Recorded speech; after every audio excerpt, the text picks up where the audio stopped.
kids movie is actually about ego traps and the pain body.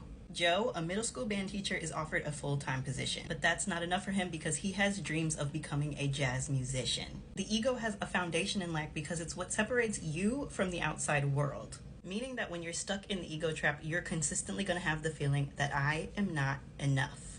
In the movie, this plays out when Curly calls Joe to perform in the Dorothea Williams Quartet.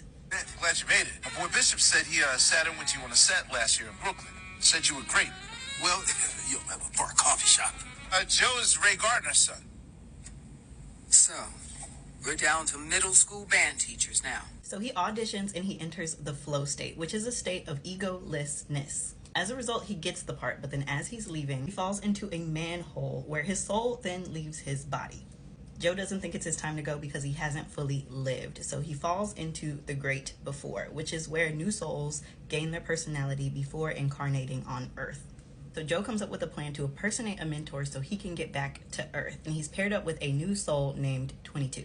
22 has yet to find her spark, which is the last thing she needs to incarnate on Earth. So these two strike a deal. Your ego has a constant need to prove itself.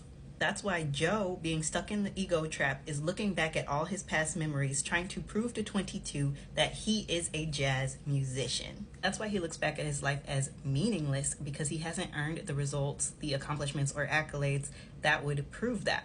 This moment is heightened because of all the accomplishments 22's past mentors have had.